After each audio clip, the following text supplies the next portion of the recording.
For years, I begged my children for one dinner, one visit, one phone call that lasted longer than 3 minutes before someone had somewhere more important to be.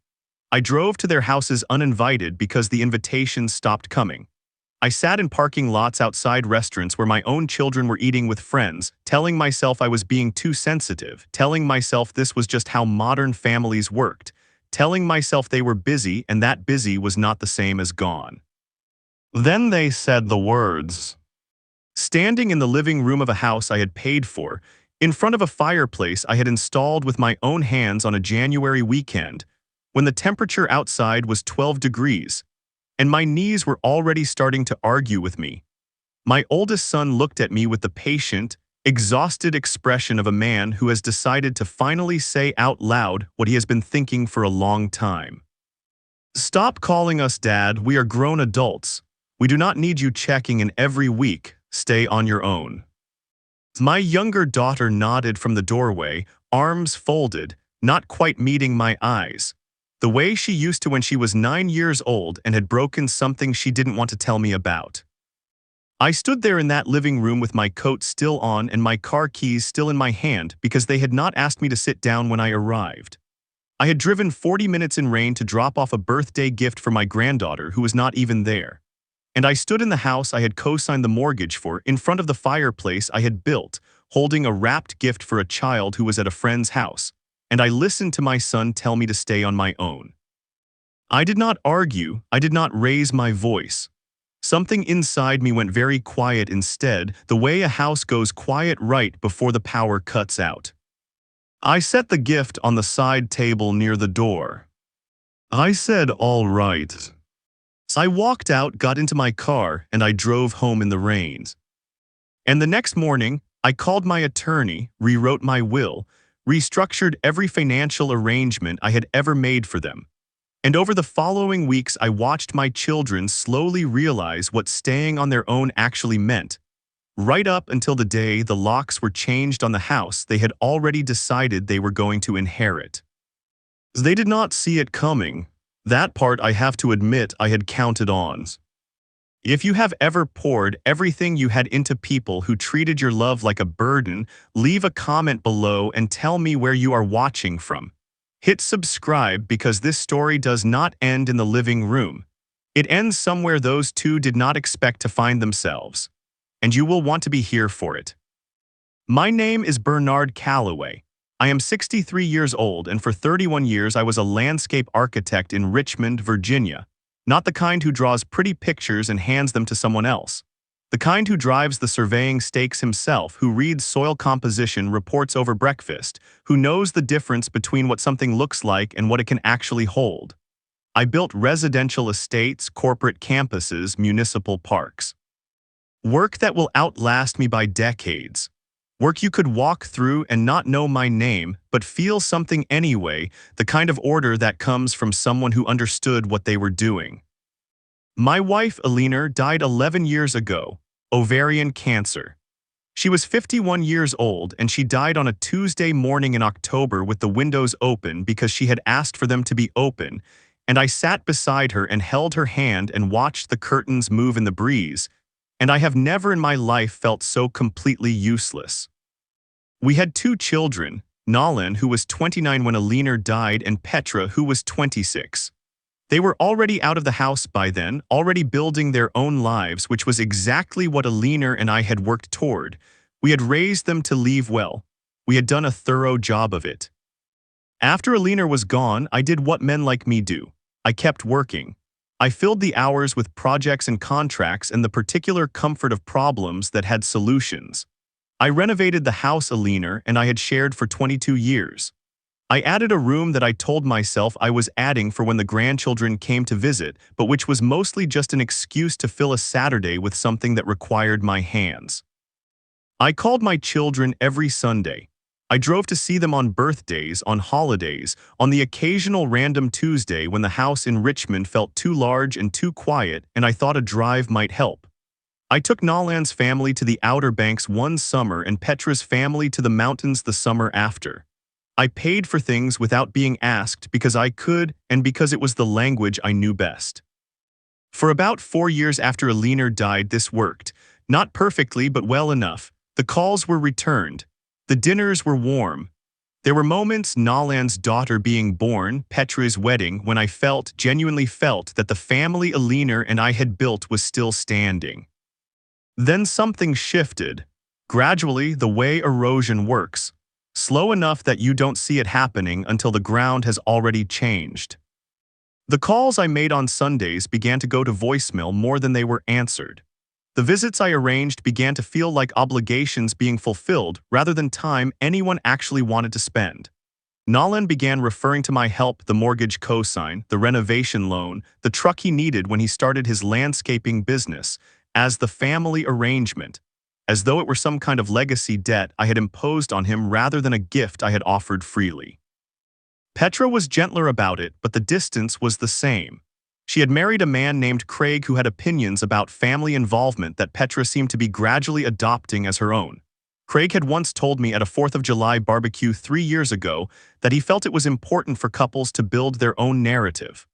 I had nodded and said that sounded reasonable and gone inside to refill my lemonade and stood at the kitchen counter for a moment longer than I needed to. I told myself this was just the natural order. Children build their own lives. They get busy. The gravitational pull of your own family supersedes the one you came from. Alina would have told me the same thing, probably while also telling me I was allowed to feel sad about it. But there is a difference between children who are busy and children who have decided you are a burden. The first time I clearly understood the difference was a February evening 2 years ago, when I drove to Nalan's house with a slow-cooker chicken stew I had made because his wife, Simone, had mentioned she wasn't feeling well. I had not called ahead. I thought it would be a kind thing, the kind of thing Alina used to do for neighbors without asking if it was convenient. Nalan opened the door and looked at me with an expression I had never seen directed at me before from my own child. Not annoyance exactly. Something more resigned than that. Something that said he had been expecting this and was tired of having to deal with it. "Dad," he said, "you can't just show up." I stood on his porch with a slow cooker in my hands. Simone wasn't feeling well. "Simone is fine, she has a cold." He leaned against the doorframe. "You need to call before you come, you can't just decide to drop in." I said I understood. I handed him the stew. He thanked me in the tone you use when you're thanking someone to get them to leave. I drove home. That was February. By the following autumn, the Sunday calls had become every other Sunday. By winter, I was leaving messages that were returned 3 or 4 days later briefly, with the particular efficiency of someone managing a list of tasks. I began to feel with increasing clarity that I was a task on a list. I kept trying, that is the part I want to be clear about because it matters for everything that comes after. I did not withdraw, I did not become cold or punishing. I kept calling, I kept offering, I asked about the grandchildren. I sent birthday cards with gift cards inside. I proposed dinners and was told they were busy, they'd let me know. I planned a trip to the coast and offered to cover everything and was told maybe next year. I drove to Petra's house on a Sunday afternoon on the off chance of catching them home, and stood on the porch for 3 minutes before concluding no one was answering, although I was fairly certain a car was in the driveway. I told myself it was a season. I told myself the grandchildren were young and everyone was stretched thin and that this particular distance was temporary. Then came the Saturday in March when I decided to drive to Nalan's house to help him with a drainage issue in his backyard that he'd mentioned casually on the phone 2 weeks earlier. He had not asked for help. He'd mentioned it the way people mention things without expectation. But I knew drainage. I had spent 31 years solving drainage problems and I thought, here is something I can actually do. I pulled into his driveway at 10 in the morning with my truck bed carrying everything I would need. I knocked. Simone answered and her face went through something complicated before settling on composed. "Bernard," she said, "Nalan didn't mention you were coming." "It was a surprise," I said. "The drainage issue in the back, I brought everything." She went to get Nalan. I waited on the porch. When Nalan appeared, he was not in work clothes. He was in weekend clothes, he looked at my truck, he looked at me, he said, "Dad, I have plans today." I said, "I can come back." He said, "It's not just today." He said it the way you say something you've been building up to for a while and are relieved to finally be saying. It's every time you show up, you don't ask. You just decide something needs doing and you appear. I'm a grown man. I don't need you fixing things I didn't ask you to fix. I stood by my truck. The morning was cold and bright, the kind of day in Virginia that looks like spring but isn't quite yet. "I'm just trying to be useful," I said. "We don't need you to be useful," he said. "We need you to give us space." I drove home. I unloaded the truck. I put everything back in the garage in its proper place and I went inside and I sat at the kitchen table where Alina and I had eaten 30 years of meals together. And I looked out the window at the garden I had designed and I thought for a long time about what useful means when the people you want to help have decided they don't want your help. The afternoon in the living room came 6 weeks later. I had driven up to drop off a birthday present for Nolan's daughter, Avery, who was turning 7. I had not called ahead, a mistake, apparently, though it had not occurred to me that bringing a birthday gift required a scheduled appointment. Avery was not home. Petra happened to be there visiting with Craig. The four of them were in the living room when I came in, and I stood with the gift in my hands, and I read the room the way you read a room when you have spent your life reading environments. What I read was they had been talking about me. The conversation that followed was not long. Nolan did most of the talking, Petra nodded. Craig was quiet in the particular way of a man who has already said everything he wanted to say before the relevant person arrived. "The words I have already told you were said. Stop calling us. We do not need you checking in every week. Stay on your own." I said, "All right." I set the gift on the table and I walked out. In the car, I sat for 4 minutes before starting the engine. I did not cry. I have a theory that grief, after a certain point, stops expressing itself through tears and starts expressing itself through decisions. What I felt in that car was not sadness exactly. It was something cleaner than sadness. Something that arrived with a quiet, final click like a lock engaging. They wanted me on my own. I was going to be so thoroughly on my own that it would take their breath away. I called Warren Osai the next morning at 8. Warren had been my estate attorney for 16 years, had drafted Alina's will alongside mine, and had updated my documents twice since she passed. He is a compact, careful man who does not waste words, which is a quality I have always respected. I told him what had happened. I told him clearly, without editorializing, the way you brief someone when you need them to be useful rather than sympathetic. He listened without interrupting, which is the other quality I respect in him. When I finished, I said, "I want to revise everything completely." He asked what I meant by completely. I told him. The original arrangement had been standard for a man in my position. The house in Richmond and the investment portfolio would pass to Nolan and Petra in equal shares upon my death. I had also co-signed Nolan's mortgage on his property in Henrico County, a 4-bedroom colonial he and Simone had purchased 6 years ago when they needed a guarantor to qualify for the loan. I had provided a business loan for his landscaping company, Nolan Green Works, when he started it 4 years ago, structured as a private family loan with a nominal interest rate and no pressure around repayment. I had contributed to Petra's renovation costs when she and Craig bought their place and the kitchen needed to be gutted. I was the named trustee of a college savings account I had opened for Avery and for Petra's son, Marcus, and I contributed to both accounts monthly. Warren listened to all of this and said, "And you want to unwind it?" "I want to honor their request," I said. "They asked me to step back. I am stepping back." The first call I made that week was to the bank that held Nolan's mortgage. As co-senior, I had certain rights and certain responsibilities. I formally notified them that I would not be renewing my co-senior status when the term came up for review in 60 days. I also notified them that I was withdrawing the personal asset guarantee I had attached to the loan at origination. The bank's risk assessment on the loan, without my assets backing it, changed immediately. They sent Nolan a letter requiring him to either refinance in his own name or address the guarantor gap within 45 days. The second call was to the accountant who managed the business loan documentation for Nolan Green Works. I formalized a demand notice for the outstanding principal, not aggressive, not punitive, simply the correct legal posture for a creditor who was no longer willing to let an informal arrangement remain informal. The amount was $62,000. Nolan had been making small payments, irregular ones, for 3 years. The remaining balance was due within 90 days under the original loan terms, which he had signed. The third action was the college savings accounts. I stopped the monthly contributions. I did not close the accounts. The money already in them belonged to Avery and Marcus, and I had no interest in punishing grandchildren for the failures of their parents.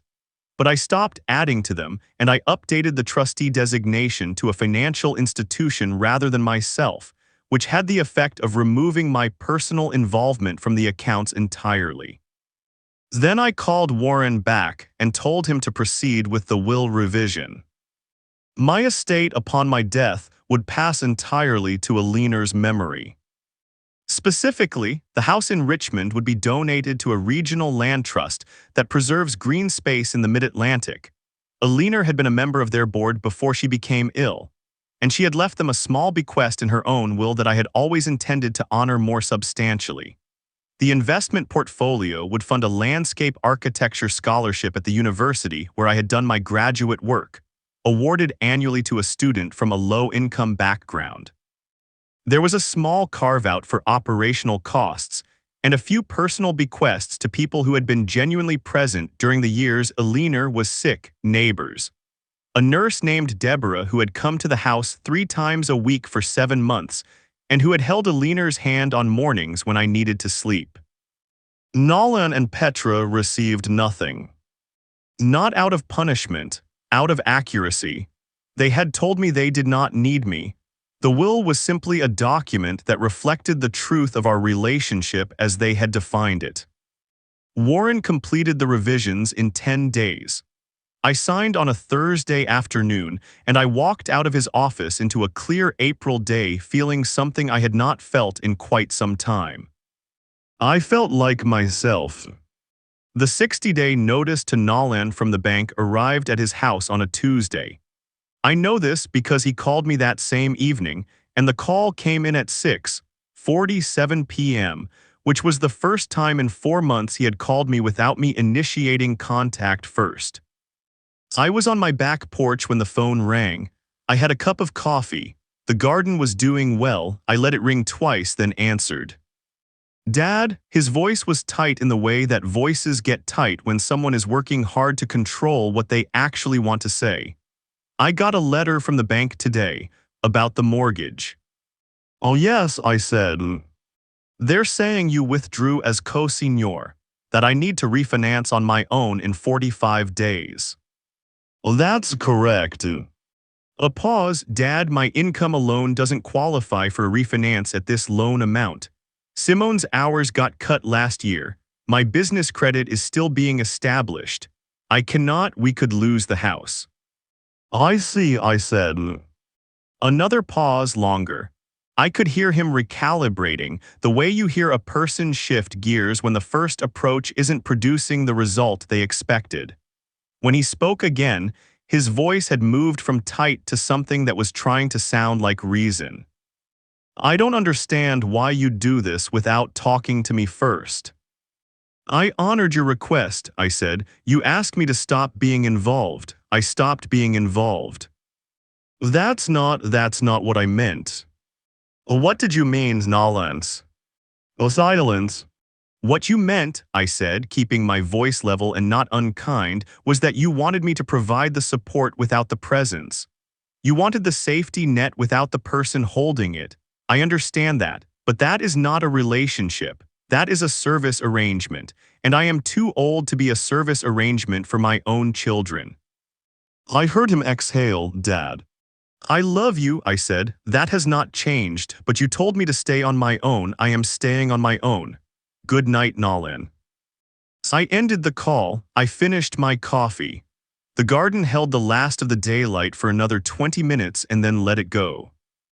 Petra called the following morning. Her approach was different from Nolan's, softer, more careful, arriving at the subject sideways rather than directly. She asked how I was doing. She mentioned that the weather had been strange lately. She said Marcus had drawn a picture at school that week and she had thought of me.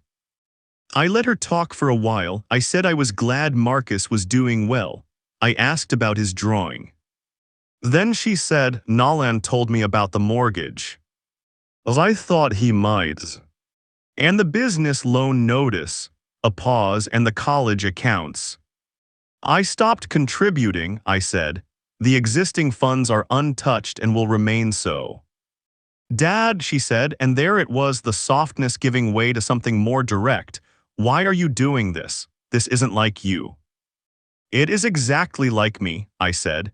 It is perhaps the most like me I have been in several years. I spent a long time trying to be what you and your brother needed. When you told me what you actually needed was for me to disappear, I took you seriously. I am taking you seriously now. We didn't say disappear. You said stay on your own. I said it without heat. I'm curious what the distinction is. She was quiet for a long moment. We just needed space, Dad, not we didn't mean for you to pull out of everything. I know, I said, but I have been learning over the past few years that what people say and what they mean are not always the same thing, and that waiting for them to eventually mean what I hoped they meant is very hard on a person. Your mother would have had something wise to say about it. I've had to figure it out a bit more slowly. Oh, she said nothing. I love you, Petra, I said. I hope Craig is well. Tell Marcus his grandfather thinks about him. As I ended the call, the house in the meantime had become a question. The house I am speaking of is not my house in Richmond. It is the house Aliner's parents had left to her when they died, a property in Fredericksburg that Aliner had inherited outright and that had passed to me when she was gone. It was a solid, older house on a quarter-acre lot, well-maintained, worth somewhere around $400,000 in the current market. I had been paying the property taxes and the upkeep on it for 11 years. I had always assumed, without ever quite formalizing the assumption, that it would eventually be the inheritance. Nolan and Petra had assumed the same thing. I knew this because Nolan had mentioned it twice in passing conversations over the years. Once when he was discussing his financial planning, and once when Simone and he were talking about eventually wanting more space. He had referenced it with the casual confidence of a man who has already decided something is his and is just waiting for the paperwork to catch up. 2 months after my calls with Nolan and Petra, I listed the Fredericksburg property for sale. I listed it through a standard brokerage, priced it competitively, and accepted an offer within 3 weeks. The closing was scheduled for a Thursday morning. The proceeds, per my updated estate plan, were routed into the land trust endowment I had established in Aliner's name. Nolan found out the day the listing went public online because he had apparently set up an alert for properties in that area. He called me within 2 hours of the listing going live, and this call was not careful or measured. This call was the call of a man who has realized something irreversible is in motion and is not yet willing to accept that it is irreversible. You cannot sell that house, he said. That house is family property. It is my property, I said. Aliner left it to me. I am selling it. Dad, that was going to be, we had an understanding. We had an assumption, I said. You assumed I would leave it to you. I never agreed to that. You and your sister told me to stay on my own and to stop involving myself in your lives. I took your advice. I got a very good offer. This is retaliation, he said. This is you punishing us for asking for space. No, I said. Retaliation would be anger. I don't feel angry, Nolan. I feel accurate. I am finally arranging my affairs to match the relationship we actually have instead of the one I kept hoping we would have. There was a long silence. When he spoke again, some of the heat had left his voice, replaced by something rawer. Mom would not have done this. I held the phone for a moment. The garden outside the window was at its best, late May, the beds I had planted in March finally coming into the thing I had designed them toward. Your mother, I said quietly, would have been heartbroken by this entire situation. But she also would have told you something she tried to tell you when you were young, which is that love is not a passive thing. It requires participation from both directions. You have not participated in a very long time, son. I am simply adjusting to that reality. As I ended the call, the closing on the Fredericksburg house happened on a Thursday as scheduled. I drove down myself, signed the documents at the title company's office, shook hands with the buyers. A young couple, early 30s, she was pregnant. They kept thanking me and telling me how much they loved the property, and drove back to Richmond with the window down and the radio on for the first time and I cannot remember how long. I stopped for lunch at a diner outside Ashland that Alina and I used to go to when we drove that stretch of road. I ordered the same thing I always order, a club sandwich and black coffee, and I sat by the window and watched the road and felt, distinctly and without guilt, at peace.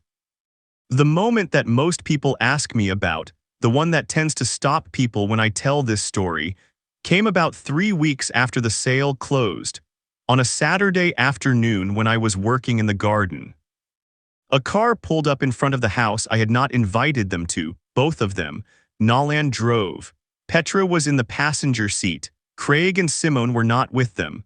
They came alone, which told me they had agreed on something before they arrived and had agreed to leave their spouses out of whatever it was. I watched them get out of the car from my position in the garden, kneeling beside a bed of native plants I had been weeding since morning. I did not stand up immediately. I finished the section I was working on. Then I stood, pulled off my gloves, and walked to the gate. They both looked tired.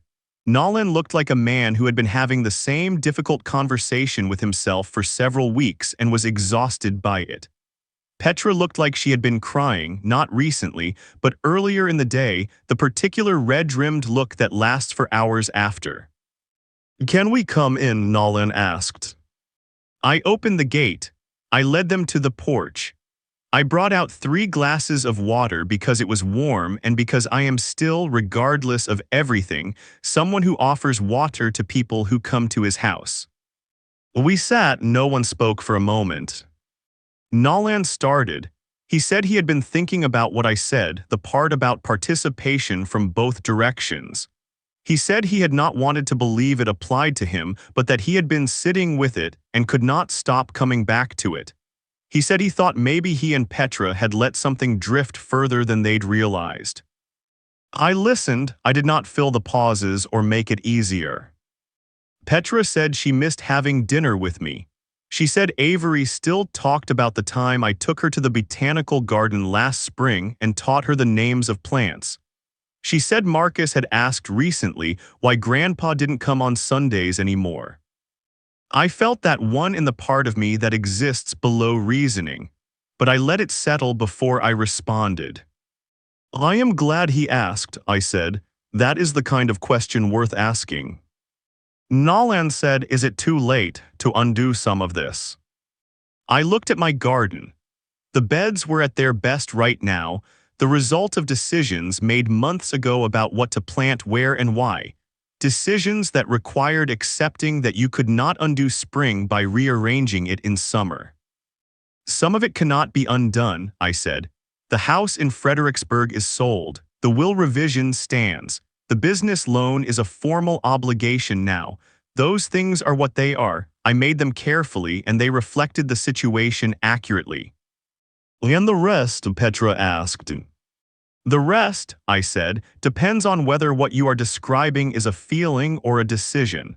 I have watched the two of you have feelings about this situation for several weeks. I am interested in decisions. Nolan looked at his hands. What would a decision look like?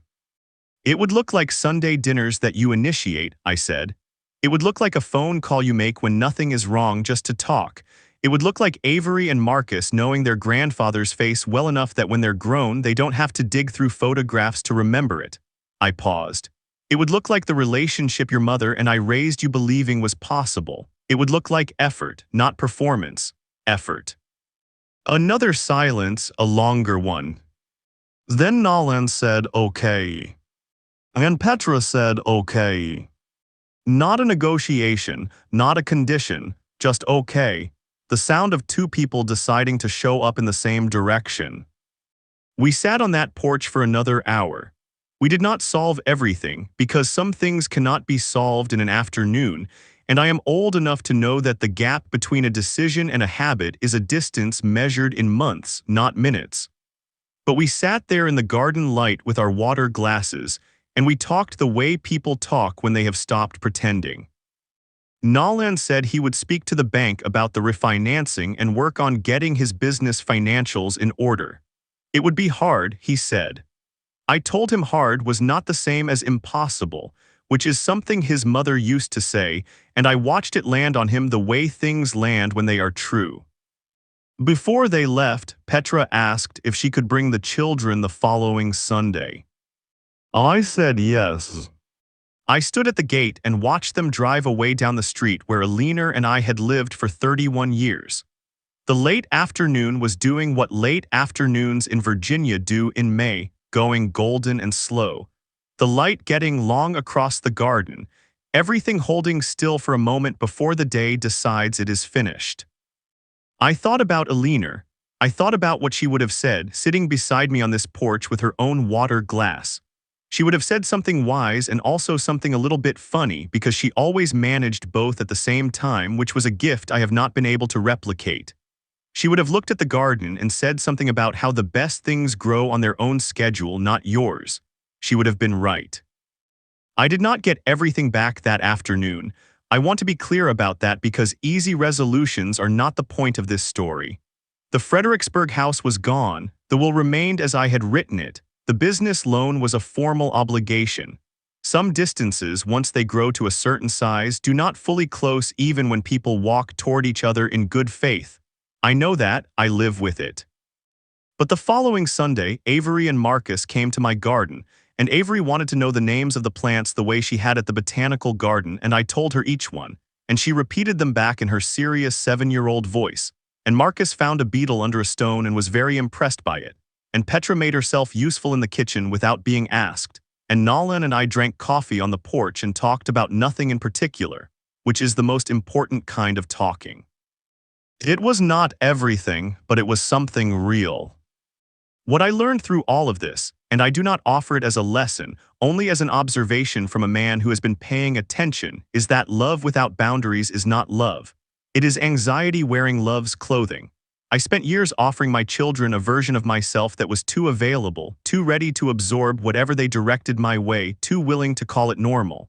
I confused presence with acceptance. I confused their tolerance for my company with genuine connection. When they finally said plainly what they thought of my presence, it broke something in me. I will not tell you otherwise. It broke something and it healed back differently, the way things do when the break is clean. The way scar tissue is stronger than the original if you let it form properly. My name is Bernard Calloway. I am 63 years old. I built a garden in Richmond, Virginia that will outlast me. I had a wife named Alina who was the best decision I ever made, and I had 31 years with her, and I do not take a single Tuesday of it for granted. My children are learning slowly what their grandfather already knew. That the people who love you most are not the ones who ask nothing of you. They are the ones who stay honest with you even when honesty is the hardest thing in the room. I told them to stay on their own. They thought it meant they had won. It meant I had finally decided to. If this story moved you in any direction, leave a comment. Tell me what you would have done differently. Hit the like button if you believe every person deserves to be genuinely seen by the people they love most. Subscribe because there are more stories like this one and you should be here for them. Hit the bell. Don't miss the next one. Thank you for spending your time here. It means more than you know.